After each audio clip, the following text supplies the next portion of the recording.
Nós estamos na série de Romanos, nesses últimos tempos, já estamos pregando sobre Romanos, e nós chegamos agora em Romanos 12. Deixa eu abrir aqui a minha cola, né? 12, ou 12.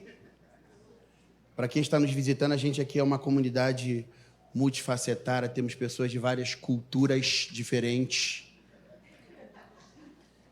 E eu, pela graça que me foi dada, fui feito carioca. Então, caramba, ó, nós temos uma expressão aqui grande. Então, hoje a gente vai falar um pouco sobre o texto de Romanos 12. E se você for ver o padrão ali que o Senhor vai falando, você vai ver que até Romanos 11, do 1, eu vou falar Romanos, está saindo meu Romanos, né, também, né? Eu morei em outro país, e lá quando eu falava o pessoal não curtia não, eles reclamavam muito, né? E aí, a partir de Romanos 1 a Romanos 11, Paulo está doutrinando a igreja de Roma a respeito do evangelho, e você vai ver Paulo pintando um quadro assim, lindo, sobre a misericórdia de Deus, como ele age. E aí Paulo depois chega ali em Romanos 9, 10 e 11, ele também pinta o plano de Deus. O Vitor esteve aqui pregando, e realmente eu fico muito tocado quando eu ouço a respeito de Romanos 9, 10 e 11, que confesso que não era textos que eu ouvia muitas pessoas pregando a respeito disso. Então, Romanos 9, 10 e 11 vai pintar para a gente também o plano de Deus a respeito de Israel, a respeito da igreja. Só que quando a gente chega no capítulo 12, Paulo dá início, parece, a uma nova sessão. Se você ler com cuidado o livro de Romanos, quando chega no capítulo 12, há uma mudança, há uma marca ali, há uma virada. A carta passa a ter uma característica mais pastoral. Nessa parte, John Stott ele fala que Paulo sempre tinha esse costume de unir a doutrina ao dever, a fé, a conduta. Então, ele vai dar passos práticos. Paulo, ele vai ensinar o evangelho e nos doutrinar, mas ele vai mostrar para cada um de nós que o evangelho, de fato, não é algo abstrato, algo que fica só no campo das ideias. Ele toca a sua vida diretamente.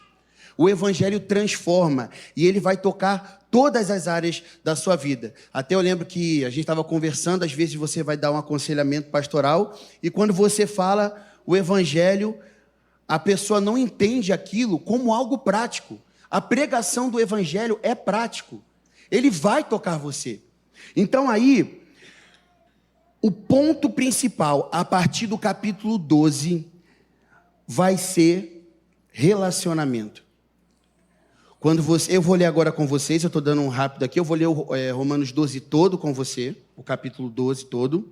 Não vou ensinar todo o capítulo, não vou pregar todo o capítulo, mas eu quero mostrar para você que a partir do capítulo 12, Paulo vai dar um foco nos relacionamentos.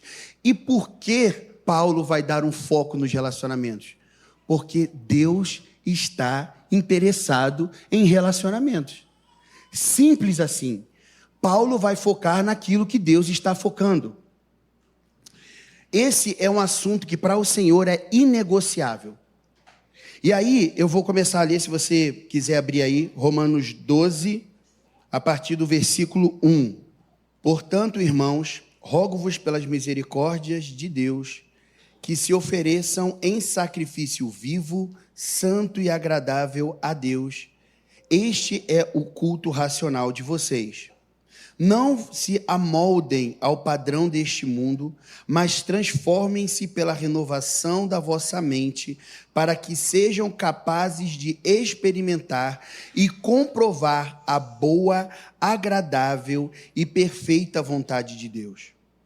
Por isso, pela graça que me foi dada, digo a todos vocês: ninguém tenha de si mesmo um conceito mais elevado do que deve ter, mas, ao contrário, tenha um conceito equilibrado de acordo com a medida da fé que Deus lhe concedeu. Assim, cada um de nós tem um corpo com muitos membros e esses membros não exercem a mesma função. Assim também, em Cristo, nós fomos feitos muitos, formando um só corpo, e cada membro está ligado a todos os outros. Temos diferentes dons de acordo com a graça que nos foi dada. Se alguém tem dom de profetizar, use na proporção da fé. E se o seu dom é de servir, sirva. Se é de ensinar, ensine. Se é dar ânimo, assim se faça. E se é contribuir, que contribua generosamente. Se é exercer liderança, que exerça com zelo. Se é mostrar misericórdia, que o faça com alegria. O amor deve ser sincero. Odeiem o mal, apeguem-se ao que é bom. Dediquem-se uns aos outros com amor fraternal. Prefiram dar honra uns aos outros mais do que a vocês. Nunca falte a vocês o zelo. Sejam fervorosos no espírito, sirvam ao Senhor. Alegrem-se na esperança, sejam pacientes na tribulação, perseverem na oração. Compartilhem o que vocês têm com os santos em suas necessidades. Pratiquem a hospitalidade. Abençoe aqueles que vos perseguem. Abençoe-os e não os amaldiçoem. Alegrem-se com os que se alegram e chore com os que choram. Tenham uma mesma atitude uns para com os outros. Não sejam orgulhosos, mas estejam dispostos a associar-se com pessoas em posição inferior. Não sejam sábios aos seus próprios olhos. Não retribuam a ninguém mal por mal. Procurem fazer o bem, o que é correto aos olhos de todos. Façam todo o possível para viver em paz com todos. Amados, nunca procurem vingar-se, mas deixem com Deus a ira, pois está escrito: minha é a vingança, eu retribuirei, diz o Senhor. Ao contrário, se teu inimigo tiver fome, dê-lhe de comer, se tiver sede, dê-lhe de beber. Fazendo isso, amontoarás brasas vivas sobre a cabeça dele. Não se deixem vencer pelo mal, mas vençam o mal com o bem.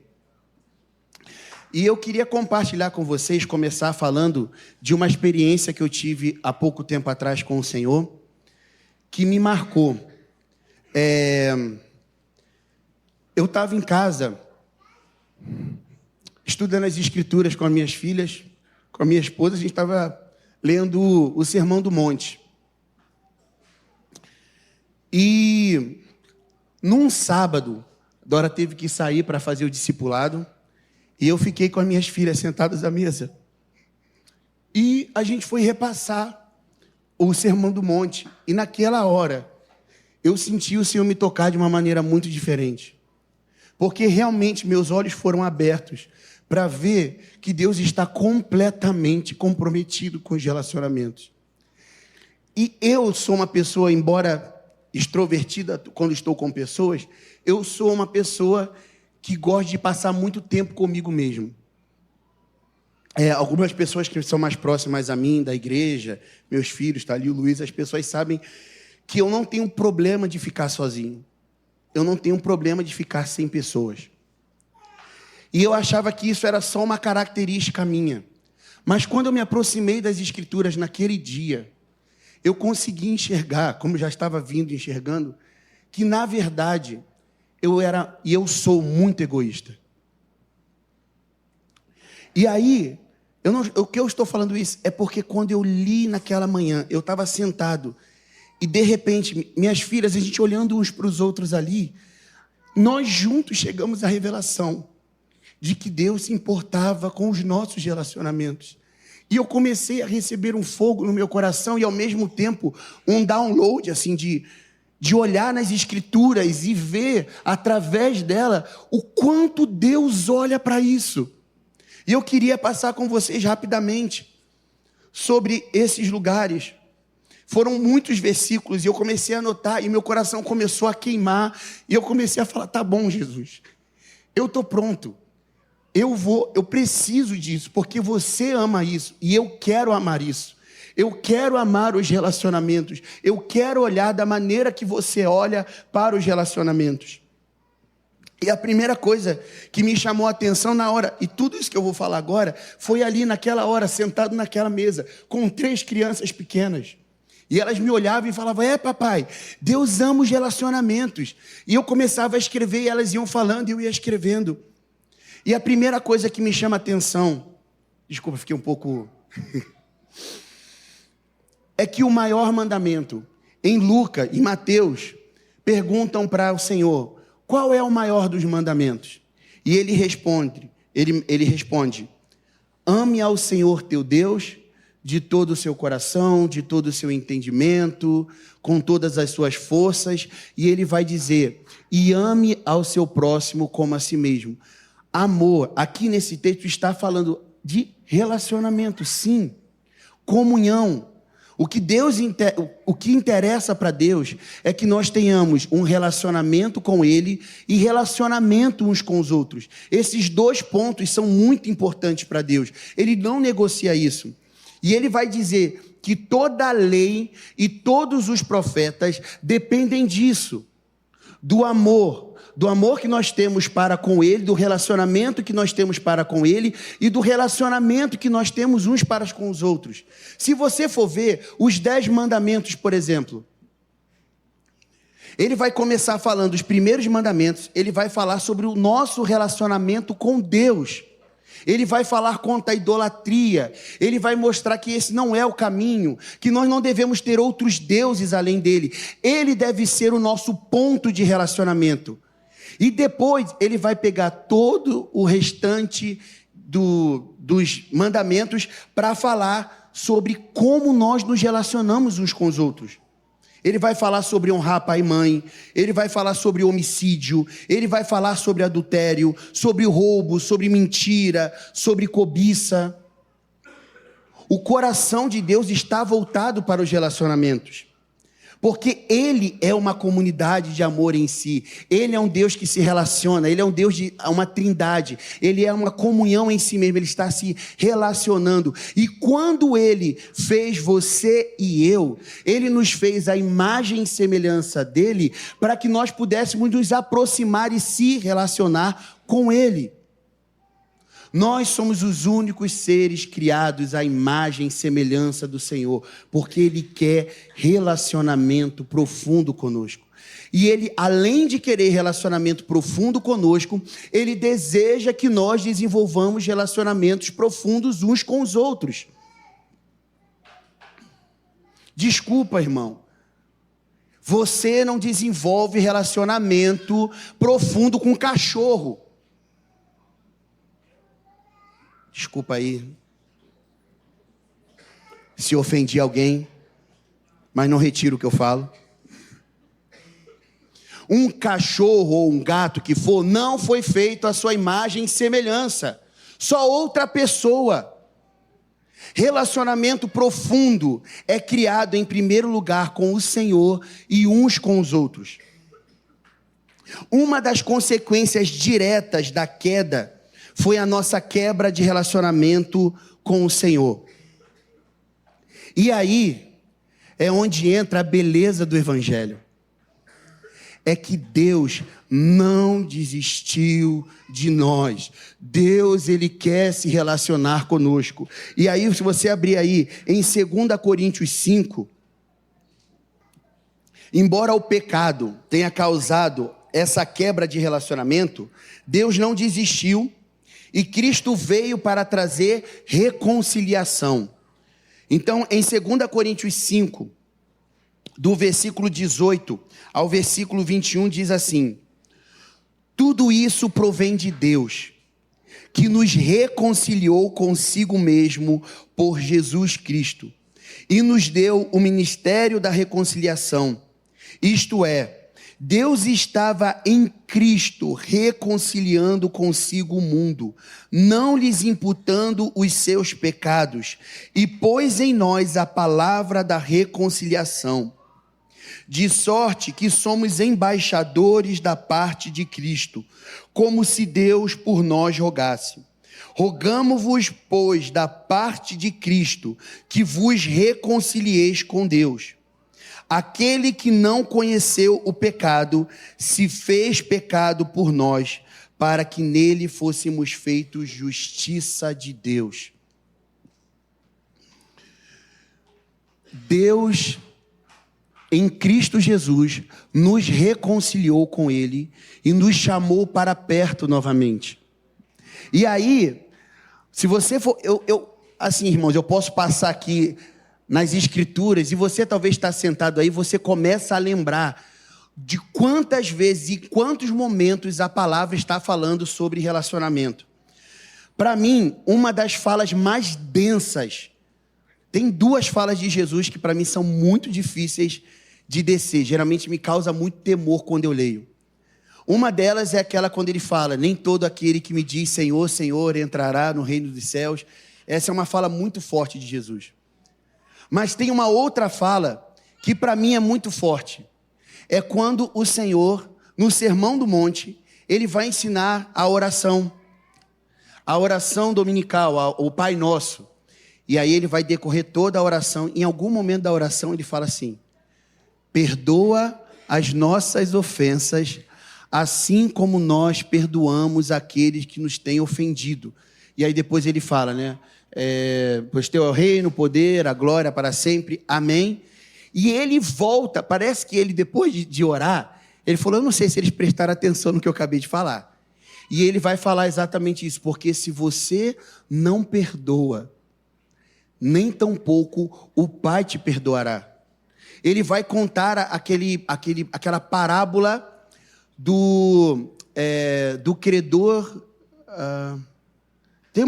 eu esqueci agora qual é o nome da passagem, mas tem uma passagem onde ele vai falar daquele homem que devia muito e foi perdoado, e aí quando ele viu aquele outro rapaz que devia pouco, ele foi lá e não perdoou. Então Jesus conta essa parábola e novamente ele repete isso. Vocês precisam perdoar uns aos outros para que vocês recebam o perdão do Pai Celestial. Isso demonstra o quanto para Deus os relacionamentos são importantes. É por isso que não pode haver em nós nem uma ponta de falta de perdão. E eu ouso dizer que o perdão é talvez um dos maiores desafios que nós temos. Perdoar uns aos outros. E vou dizer... Quando você se relaciona com pessoas, você vai ter que aprender a perdoar. Porque adivinha só? Pessoas vão falhar com você. E vou além. Não sei se você acredita no que eu for falar. Mas você também vai errar com as pessoas. Não sei, né? Talvez não. Talvez você nunca errou, você nunca falhou. Deus se importa com os relacionamentos. Eu vou falar isso várias vezes, irmão. Se tem uma coisa no meu coração que Deus está amassando nesses últimos dias, é exatamente isso. E Ele quer que nós aprendamos a perdoar. O que Jesus fez? Ele falando em Efésios 2. Ele fala que derrubou o muro de inimizade que existia entre judeus e gentios. Uma das profecias mais importantes, ou talvez a mais importante, que vai acontecer antes da volta de Jesus, está conectado a relacionamento. Malaquias 4, vou abrir aqui rapidinho. A gente já sabe de cor, talvez aqui na comunidade, mas é bom a gente ver lá. Malaquias 4, versículo 5 e versículo 6. Vejam, eu enviarei a vocês o profeta Elias antes do grande e temível dia do Senhor. Ele fará com que os corações dos pais se voltem aos seus filhos e o coração dos seus filhos voltem aos seus pais. Do contrário, eu virei e castigarei a terra com maldição. Deus faz uma promessa que antes do grande dia do Senhor, Ele vai levantar no espírito de Elias uma comunidade, irmãos, e nós vamos ver a restauração de relacionamentos. Você entende? Jesus vai voltar, mas antes Ele vai restaurar os relacionamentos. Salmo 133, ele diz que aonde há comunhão, Ele derrama bênção, Ele derrama vida. Ele diz, quão bom e quão suave. Você quer ver Deus feliz? Olhe para a maneira como você se relaciona com Ele e você se relaciona uns com os outros. Você quer ver Deus feliz e falar, bom. Passe a olhar para os relacionamentos como Ele olha. Ele diz que é bom que nós andemos em comunhão. É bom que nós andemos em relacionamentos justos, em relacionamentos corretos. Nesse lugar onde tem esses relacionamentos, é onde o Senhor vem com o seu avivamento, com a sua vida. Jesus, antes de morrer, Ele tinha um período para orar. Ele podia orar qualquer coisa. Ele podia orar, você pode vir na sua cabeça uma infinidade de coisas. Mas Ele estava preocupado com a maneira como nós estaríamos. E Ele começa, Senhor, assim como nós somos um, que Eles sejam um em nós. Jesus está se importando com os nossos relacionamentos. Eu oro para que na nossa comunidade o Senhor nos invada com essa revelação e que Ele encontre aqui um lugar para descanso para Ele. Porque Ele encontra uma comunidade que vive relacionamentos corretos uns com os outros. Esse é o lugar para a presença dEle. Esse é o lugar para a presença do nosso Deus, onde você se relaciona com Ele da maneira correta, e você consegue olhar para o seu irmão da maneira correta. Essa é a nossa visão aqui, um lugar para a presença de Deus. Então, eu quero falar para vocês, que Deus está realmente interessado na maneira como nós nos relacionamos, marido e mulher, pai e filho. E naquele dia, enquanto eu sentava naquela mesa, olhava para minhas filhas, eu, ao mesmo tempo que eu estou ali com eles, eu comecei a ter aquele sentimento bom, de arrependimento, da maneira, às vezes, como eu trato eles. Da maneira como eu trato a minha esposa.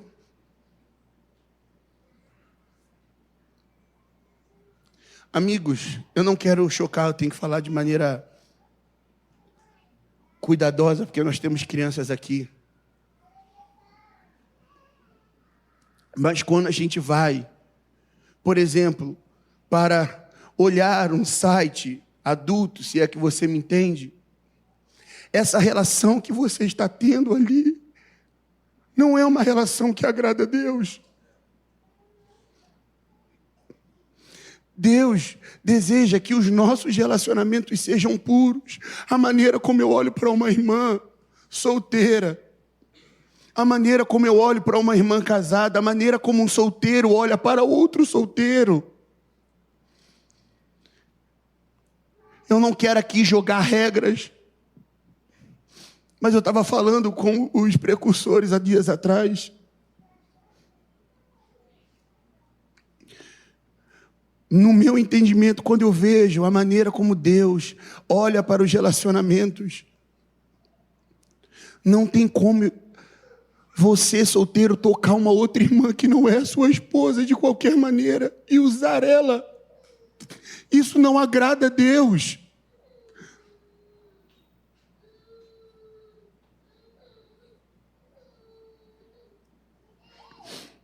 E também, Deus se importa com a maneira como nós tratamos os perdidos. Todo e qualquer relacionamento. Irmão, vou repetir. Você quer fazer o coração de Deus feliz? Coloque um foco nisso também. E em toda a Bíblia, Paulo vai falar nas cartas dele sobre relacionamento. Pedro vai falar sobre isso. Jesus fala vários ensinamentos a respeito disso. O Sermão do Monte tem partes e partes onde ele vai falar sobre isso.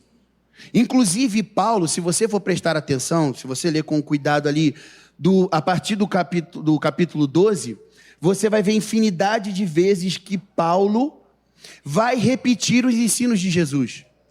Por exemplo, quando ele fala sobre amar o inimigo, dentre outras coisas. Então, no capítulo 12,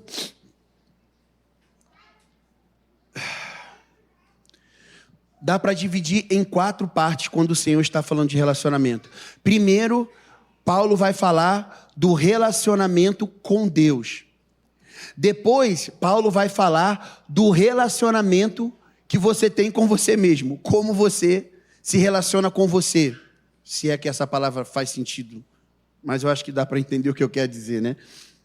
Depois ele vai falar a maneira como você se relaciona com os seus irmãos.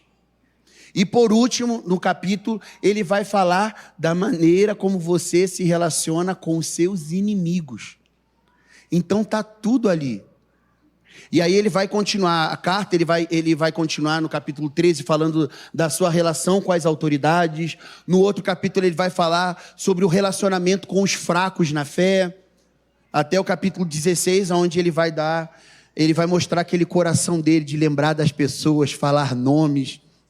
Paulo era esse homem que não sei se foi sempre assim ou se foi consumido por essa verdade, e ele lembrava do nome das pessoas, ele falava, eu mando um abraço para não sei quem, eu falo sobre aquela outra pessoa, aqueles nomes difíceis. Então, primeira coisa que nós vamos ver no capítulo, deixa eu voltar lá, Romanos 12, do versículo 1 e versículo 2.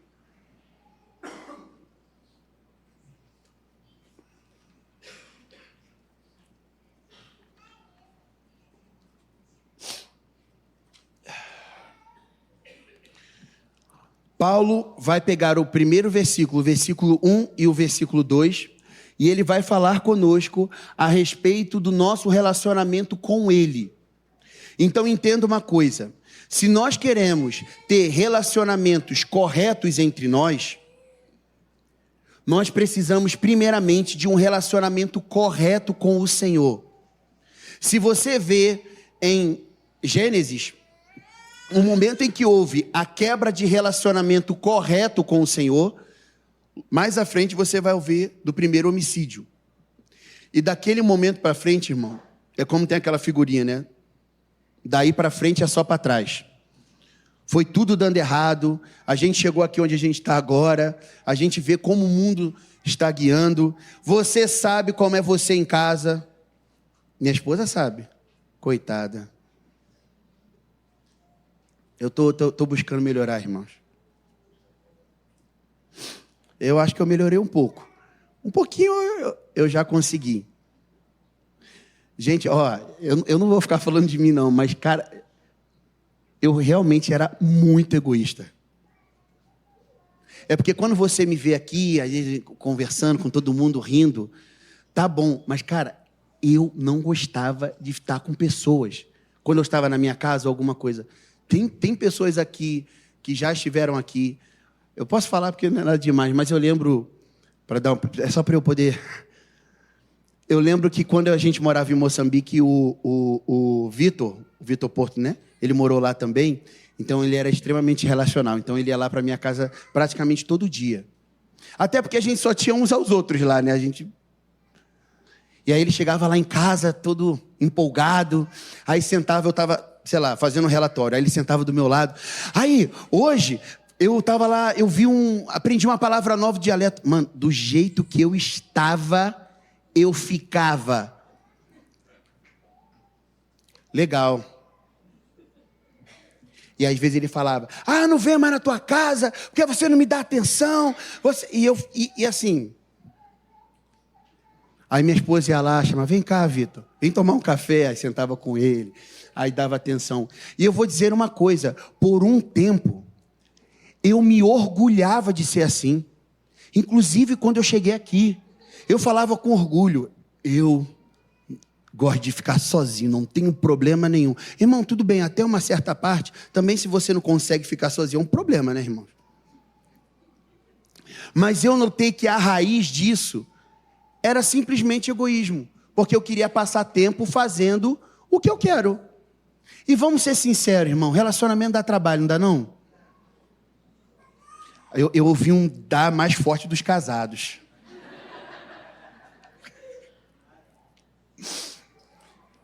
Se tem um instrumento de Deus para santificar a nossa vida e nos fazer mais parecido com Jesus, é o casamento. Calma, solteiros, também os relacionamentos com seus irmãos também. Mas quem é casado sabe do que eu estou falando.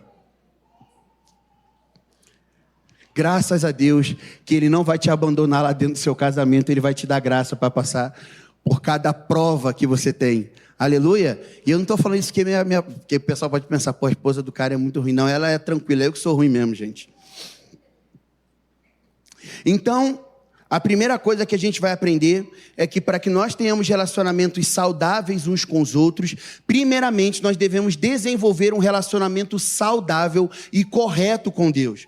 E aí, Romanos 12:1 vai falar assim: portanto, irmãos, rogo-vos pelas misericórdias de Deus que se ofereçam em sacrifício vivo, santo e agradável a Deus, que é o vosso culto racional. E não se amoldem ao padrão desse mundo, mas transformem-se pela renovação da vossa mente, para que sejam capazes de experimentar e comprovar a boa, agradável e perfeita vontade de Deus. Irmãos, se você ler essa parte do texto com cuidado, você vai ver que Paulo nos apresenta um chamado radical. É um chamado que exige confiança completa. Paulo vai empregar aqui uma terminologia do templo. Quando alguém ia até o templo dar o seu sacrifício, ele ia até o sacerdote, deixava ali o seu sacrifício para que ele fosse queimado. E aí, o que a gente tem que pensar em primeiro lugar? É que quando você dá um sacrifício, você não toma de volta. Então o chamado de Paulo é que nós nos apresentemos como sacrifício vivo. E Tim Keller defende, aqui e eu concordo com ele, que quando ele fala aqui de sacrifício, ele obviamente não está falando de sacrifício pelo pecado, porque ele já deixa claro que o sacrifício pelo pecado é o Cordeiro, é o Senhor. Aqui ele está falando do sacrifício de Levítico 6, que é o sacrifício de oferta totalmente queimada ao Senhor. Em outras palavras, ele está falando de holocausto. Ele está falando de uma entrega que é completa e total. E, ao mesmo tempo, que me chama a atenção é que quando ele fala de sacrifício vivo, na minha cabeça, parece um pouco estranho. Porque sacrifício é morte. E vivo é o contrário de morte. Simples assim. Parece paradoxal, mas é sobre isso. É sobre o que Jesus fala. Quando ele diz assim: aquele que quer vir após mim, negue-se a si mesmo. Tome a sua cruz e siga-me. Porque aquele que quer ganhar a vida, parafraseando, primeiro precisa perder. Então, o chamado que nós temos aqui é um chamado radical para uma entrega completa a Deus. E aí ele vai dizer, ele tem que ser um sacrifício vivo, um sacrifício santo e um sacrifício agradável. Lembrando só, rapidamente, que quando a gente fala de santo, nós não estamos falando só de ser separado do pecado. Nós estamos falando de ser dedicado ao que é bom. Santo, quando a Bíblia fala que Deus é santo, ele não está falando que Deus é simplesmente separado daquilo que é errado. Ele está falando que o Senhor é dedicado àquilo que é bom. Agora, quando eu lia esse texto no passado, antes de realmente olhar com as óticas do Evangelho, eu ficava muito mal. Eu sempre me voltava para esse texto e eu, quando lia, eu falava, é hoje, eu tomo a decisão. Eu serei um sacrifício vivo, santo e agradável. Eu abri a porta do meu quarto. 5 minutos depois, errou! E eu voltava de novo. E eu lia de novo. E nas minhas forças eu tentava de novo. E eu sempre caía no mesmo lugar. Alguém já passou por algo parecido aqui? Pode levantar sua mão para eu não me sentir sozinho aqui? Amém. Glória a Deus pelos que nunca se sentiram assim, irmãos. Se você está vivendo a vida cristã de verdade, uma hora você vai passar por lá. Quando você lidar com a sua miséria. Mas aí, quando eu passei a olhar para esse texto com os olhos do Evangelho, a primeira coisa que me chama a atenção é que existiu um sacrifício vivo, santo e agradável. Será que você sabe de quem que eu estou falando? Só existe uma maneira de acessar esse chamado. É um chamado. Só que propositalmente eu pulei uma parte do versículo. Você só consegue acessar essa realidade de ser um sacrifício vivo, santo e agradável por meio das misericórdias de Deus. O texto começa, portanto, irmãos, rogo-vos pelas misericórdias de Deus, que vos entreguei como um sacrifício vivo, santo e agradável a Deus. O Evangelho é a demonstração plena da misericórdia de Deus a pecadores indignos e indesculpáveis. Deus ofereceu seu Filho e por meio dele nos justificou pela fé e nos tornou seus filhos. A verdade é que só por meio do Evangelho, somente pelos méritos de Cristo, podemos acessar a realidade que Paulo nos chama. Pela fé em Cristo, somos feitos sacrifício vivo, santo e agradável a Deus. Não é pelos seus méritos. Não é porque você é legal. Você só pode responder ao chamado de ser um sacrifício vivo, santo e agradável, quando você primeiramente vai aos pés de Jesus e o recebe, e aceita pela fé que tudo aquilo que ele fez naquela cruz é para você. Pela fé somente. E a partir de acessar esse lugar, a partir de olhar para essa misericórdia, porque para você aceitar esse chamado, você primeiro precisa estar em Cristo, porque quando você o recebe, Deus imputa sobre você essa realidade, e Ele vai trabalhar em você. Só que é o seguinte, o Evangelho, ou a misericórdia de Deus, também é a motivação para você viver uma vida consagrada. Olhar para aquilo que Jesus fez por você. é o que deve trazer motivação para você viver para Ele. Não é algo do seu esforço só, eu vou fazer, vai acontecer. A resposta lógica para alguém que tem revelação do que Cristo fez é responder em amor. Culto racional é isso.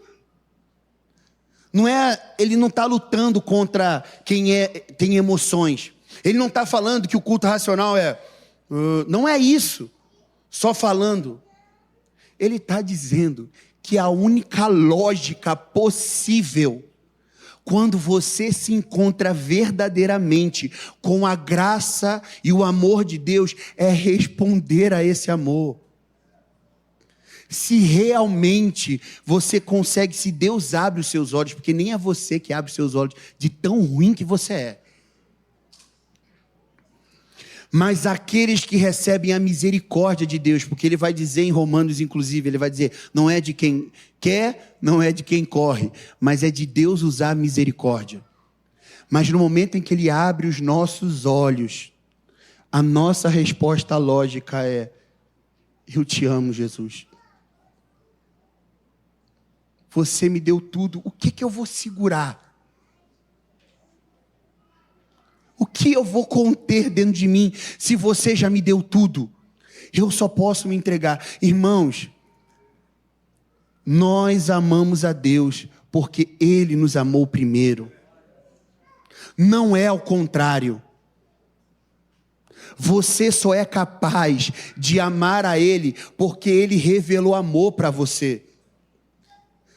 Talvez, não vou te julgar, nem me julgar agora aqui, talvez a sua falta de amor pelo Senhor é simplesmente porque você precisa de revelação do quanto Ele te ama, do quanto Ele gosta de estar com você. O sacrifício de Jesus na cruz foi para religar, para estarmos juntos novamente com Ele. Vou abrir um parêntese rápido aqui, irmão. Há muito tempo atrás, isso aconteceu já faz bastante tempo. Eu não sei o que eu estava fazendo, eu li alguma passagem na Bíblia, e aí, em devoção, eu olhei para Jesus e falei para Ele, Senhor Jesus, eu amo o som da sua voz. E naquele dia, Ele falou, Jansen, eu também amo o som da sua voz. Eu parei naquela hora. Eu nunca imaginei que Deus um dia iria falar que amava o som da minha voz. Deus ama você. E esse deve ser a força que te leva a se entregar a Ele. A motivação para uma vida entregue a Deus vem de contemplar a misericórdia de Deus, ou seja, a luz do Evangelho na face de Cristo. O Evangelho tanto nos motiva quanto nos liberta para vivermos de forma que agrade o Senhor.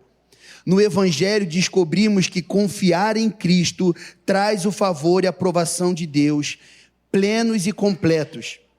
Ao olhar para nós, Deus enxerga Jesus e sua obediência perfeita. E assim ele se dirige a nós e profere as palavras que disse ao filho. Você é meu filho amado em quem tenho prazer. A motivação para a nossa entrega ao Senhor não pode ser o medo.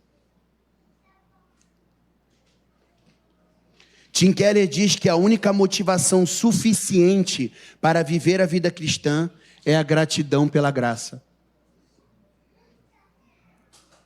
Olhe para as misericórdias de Deus. Há tempos atrás, eu estava muito mal, assim. Pecados que estavam tentando voltar sempre no meu coração. E um dia, aqui na sala, enquanto nós estávamos cantando, eu comecei a ouvir a música que estava sendo cantada aqui, e falando sobre o amor de Deus, a misericórdia, e eu comecei a ficar ali contemplando esse amor e essa misericórdia. Irmãos, meu coração começou de uma maneira, eu não sei explicar, mas eu comecei a me arrepender. Deus começou a me levar ao arrependimento, não porque eu estava ali forçando, desesperado, mas porque eu tive um vislumbre da misericórdia de Deus. E aí eu lembrei que é a misericórdia de Deus que nos leva ao arrependimento. Eu quero fazer uma oração rápida aqui.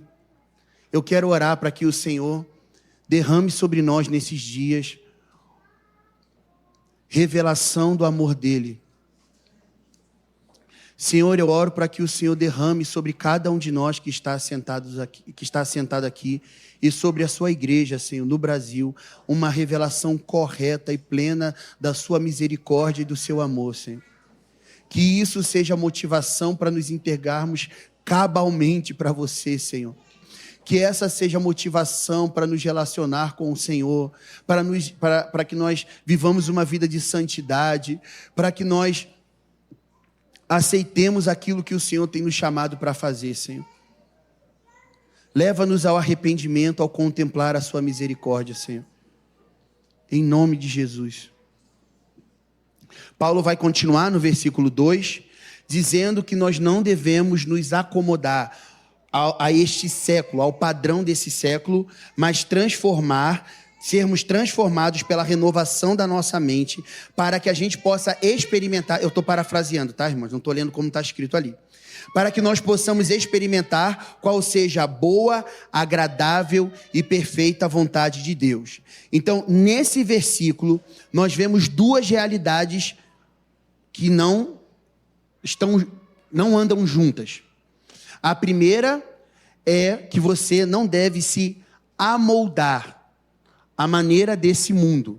Então a palavra ali é essa, se conformar ao mundo. E do outro lado, está falando de nós sermos transformados para experimentar a vontade de Deus. Então, são duas coisas diferentes. A palavra quando vai falar de não nos acomodar, está usando a palavra que é esquema, que nós não devemos nos acomodar ou aceitar o esquema dessa era. Está falando de alguma coisa que é mais exterior a princípio. Mas aí quando ele fala de transformação, se você for ver, as duas palavras têm a mesma raiz. A primeira e a segunda estão falando de formar, de ser formado. Mas na segunda ele vai usar o termo que é mais próximo de porque eu esqueci a metanoia ou metamorfo, a palavra é essa, metamorfo, que fala de uma mudança interior. É uma mudança que acontece dentro.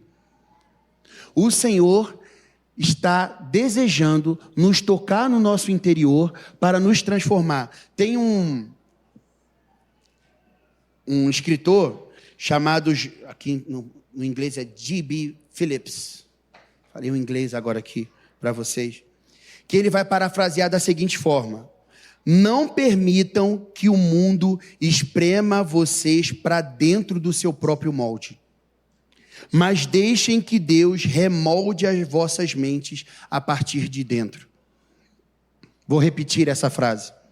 Ele diz: não permita que o mundo os esprema para dentro do seu molde, dentro do seu esquema, mas permita que Deus remolde a sua mente a partir de dentro. A mudança que Deus quer fazer é de dentro. É muito fácil a gente aceitar mudanças exteriores rápido, para mostrar para os outros. Mas o trabalho que o Senhor quer fazer no nosso interior, ele é profundo, porque nosso Deus, ele é profundo. Ele vai trabalhar dentro do seu interior para mudar você e para que você possa experimentar. Essa é uma palavra importante, irmão. A vontade de Deus é para ser experimentada. Vou repetir isso. Deus quer que você experimente a vontade dele. Eu, por muito tempo, sempre que falavam da vontade de Deus, mano, eu gelava. Eu só conseguia pensar, ai, Deus quando mandou matar Isaac, ai, Deus isso, Deus aquilo. E eu ficava, toda pregação que alguém falava, porque você precisa entender a vontade de Deus. Mano, eu gelava. Um medo. Eu não sei se alguém já passou por isso, talvez era uma fobia minha. Talvez vou inventar uma palavra nova. Fobia da vontade de Deus. Isso também tem a ver com a falta de revelação do Deus a quem eu sirvo. Em alguns momentos, talvez, a vontade de Deus possa não parecer boa, perfeita e agradável para nós, porque a nossa mente ainda não está renovada o suficiente. Talvez você não aceite a vontade de Deus, se eu posso dizer assim, porque talvez o que falta para você é só primeiramente se entregar e conhecer a realidade da misericórdia de Deus e deixar Ele mudar a sua mente. E no meu caso era só isso. Só isso. Falta de revelação da misericórdia de Deus e por não estar sendo transformado ao olhar para Jesus. Eu vou seguir em frente aqui. Agora, eu vou passar rapidamente aqui no versículo 3, aonde Paulo, eu vou repetir para vocês, não há como você desenvolver um relacionamento correto com ninguém, nem mesmo com você, se não começar a restaurar o seu relacionamento com o Senhor. Então, depois que você passa dessa fase, aonde você entende o que Ele fez por você, que pelos méritos dEle, você se entrega completamente como um sacrifício vivo, santo e agradável a Ele, e você se coloca na presença dEle, e Ele vai te moldando, Ele vai te transformando, e você passa a experimentar a vontade dEle, você também vai entender algo sobre você. E aí Paulo, ele vai dizer o seguinte no versículo 3. Por isso, pela graça que me foi dada, digo a todos vocês, ninguém tenha de si mesmo um conceito mais elevado do que deve ter. Mas, ao contrário, tenha um conhecimento equilibrado, de acordo com a medida da fé que Deus lhe concedeu. Basicamente, na parte do versículo 1, ele vai falar para você, para de se achar. Você não é isso tudo que você acha que você é, não? O que Deus quer é que nós alcancemos uma visão correta de nós mesmos. Paulo vai nos alertar para a gente evitar a autoexaltação. Eu já notei isso na minha vida, isso aqui. De querer me promover, de querer falar o que eu estou fazendo, de querer falar as coisas que eu fiz. Isso vem de um coração que não é seguro no amor de Deus. Então eu sempre estou tentando mostrar para as pessoas, eu sempre estava tentando mostrar para as pessoas o que eu fazia, onde eu estava, mostrar os meus dons, os meus talentos. Por quê? Porque eu não era seguro no amor de Deus. Então eu sempre estava tentando provar para os outros e mostrar que eu era bom.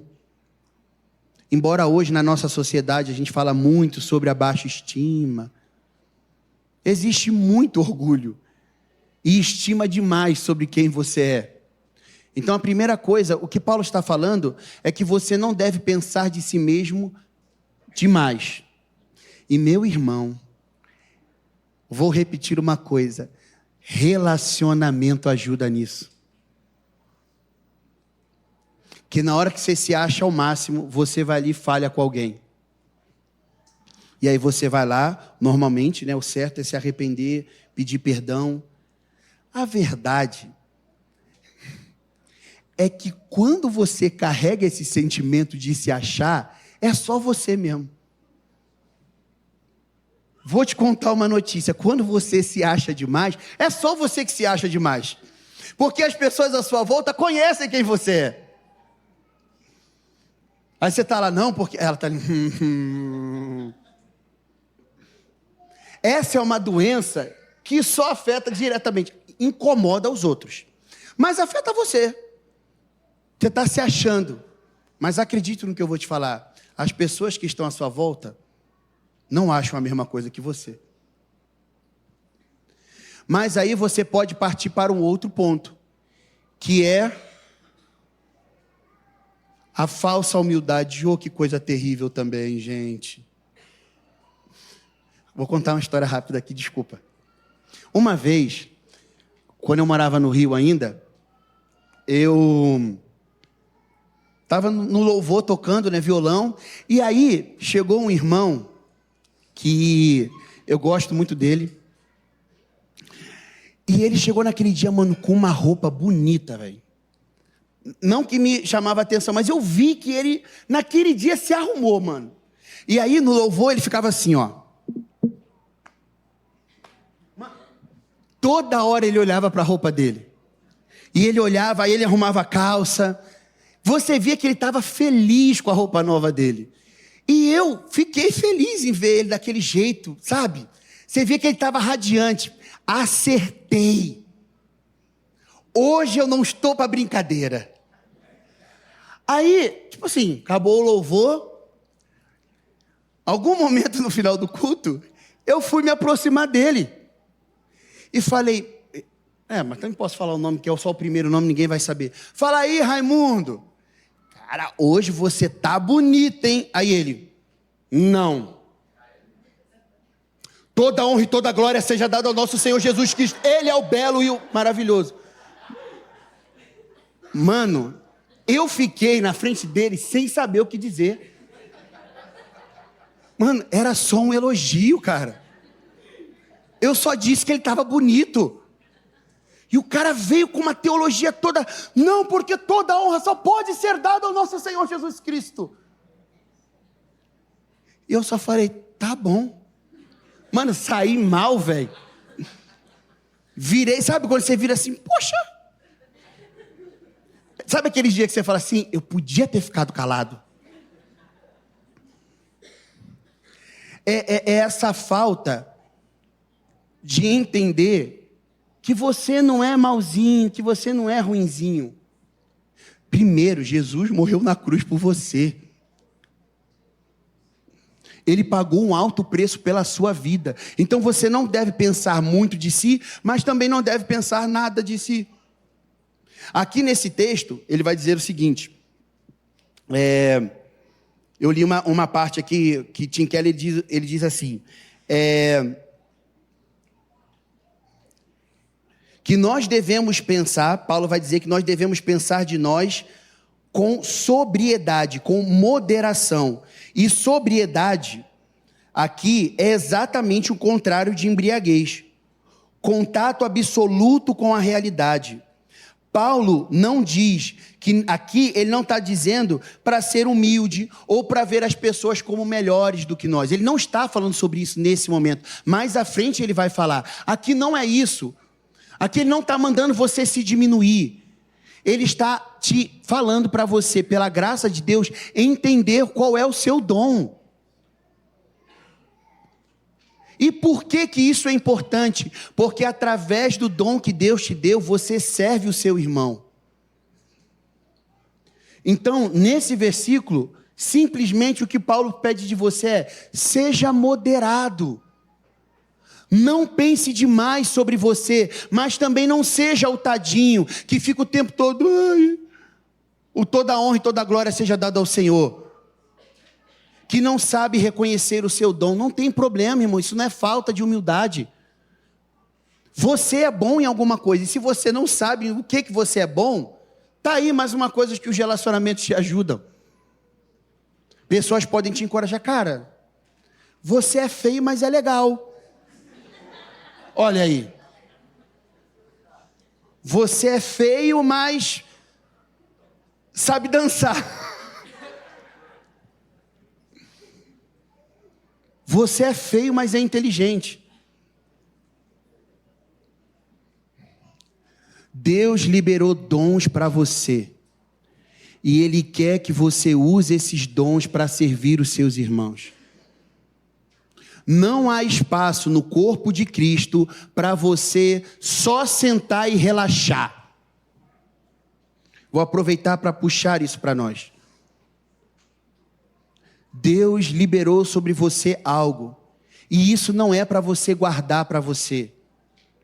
Dons são feitos para servir os outros. Então, se você hoje está aí sentado, pensando, eu não tenho nada, que o Senhor trabalhe dentro do seu coração. Não tem como, irmão, vou até falar uma coisa assim. Não tem como dizer, quando você vai na sua reunião caseira, que você não tem o que compartilhar ou como servir os seus irmãos. Você tem, irmão. Não é um lugar para você ficar ali, só ouvindo, só recebendo.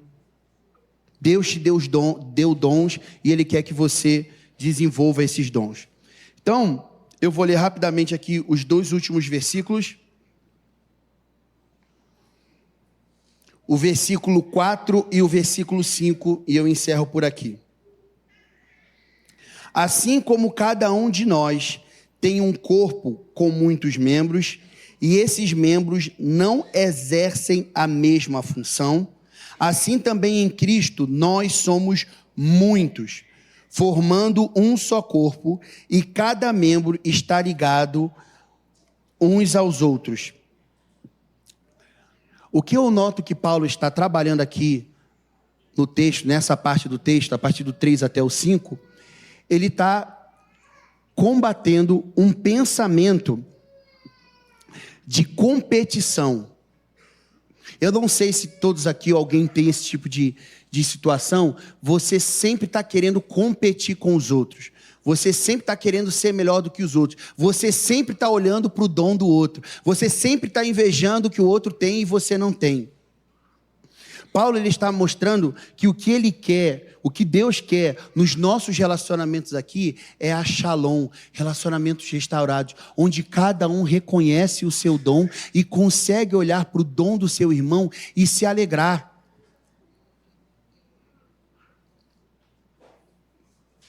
É muito triste viver uma vida onde você está constantemente se comparando a outras pessoas. Você nunca está satisfeito com aquilo que Deus deu para você. Você sempre está querendo ser o que o outro é. E às vezes no meio cristão a gente coloca essas... Às vezes a cultura ali nas igrejas ou nos relacionamentos é olhar para talvez a pessoa que está pregando como se ela fosse melhor e a pessoa que talvez está gravando não fosse tão legal, não fosse tão importante. Então a gente passa a viver numa cultura onde a gente não consegue reconhecer os dons uns dos outros. A gente talvez só consegue reconhecer o dom daqueles que estão em evidência. E aí vai causando uma cultura doente, onde você fica tentando ser igual àquela pessoa que talvez está em evidência para que você possa ser visto. E aí você não consegue desenvolver o dom que Deus deu para você. Paulo, ele está explicando que Deus é um Deus multifacetário, Ele é um Deus grande, Ele criou homens e mulheres, Ele nos mandou multiplicar, para que nós pudéssemos expressar quem Ele é. Uma pessoa em si, é óbvio que você sabe, que não consegue expressar tudo de Deus. Deus nos criou, Deus nos fez um povo, e através dos relacionamentos, através de nós juntos aqui, desenvolvendo os nossos dons, nós vamos trazer um quadro maior da figura de quem é Deus.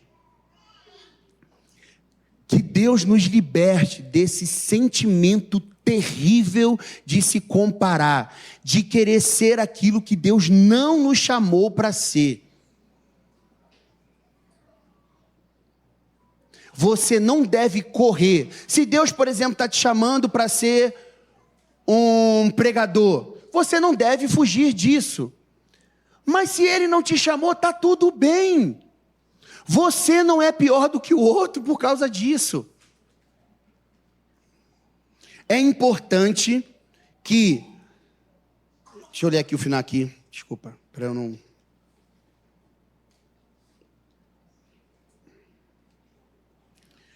Existe a importância de você reconhecer aquilo que você sabe e aceitar aquilo que você não sabe fazer.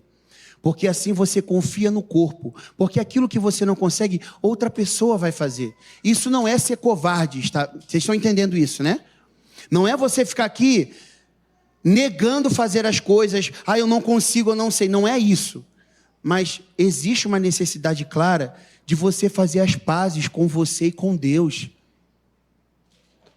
Irmão, tá tudo bem se você não canta bem. É porque aqui todo mundo canta bem. Pensei que eu falei, aleluia, obrigado, Jesus. Tá tudo bem se você não é um cara que é um ótimo professor. Tá tudo bem.